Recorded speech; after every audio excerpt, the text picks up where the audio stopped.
రామోజీరావు గారు 1995వ సంవత్సరంలో మొట్టమొదటిసారిగా వారిని చూశాను. అప్పటి వరకు ఈనాడు పేపర్ తప్ప వార్తలంటే ఏమిటో తెలియదు మా ఇంట్లో.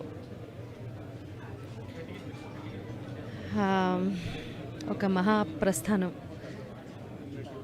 మనిషి అన్నవాడు ఎప్పుడో ఇప్పుడు, అంటే 100 ఏళ్ల ప్రాయంలో ఎప్పుడో ఇప్పుడు కన్ను మూయాల్సిందే. కానీ ఆ మనిషి తాలూకు విలువ ఎప్పుడు తెలుస్తుంది అంటే, ఎంతమంది వారి కోసం కన్నీరు కార్చారు, ఎంతమంది చూడటానికి వచ్చారు అనేది, వారి విలువ ఏంటనేది తెలుస్తుంది. ఇవాళ నాలాంటి ఎన్నో లక్షల మంది, వేల మంది అభిమానులు వారిని ఆఖరిసారిగా భౌతికంగా, అంటే వారు అక్కడ వారిని చూడడానికి రావడమే చెప్తోంది ఆయన విలువేంటో.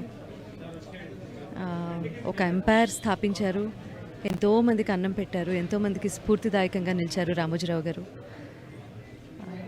భవిష్యత్ తరాలకు వారు చేసిన పనులు, వారు స్థాపించిన ఈ సంస్థానం ప్రతిదీ ఆదర్శప్రాయంగా నిలుస్తుంది. మాట్లాడుకుంటారు, వేనోళ్ళ పొగుడతారు. ఇలా ఎప్పుడు ఆర్ఎఫ్సికి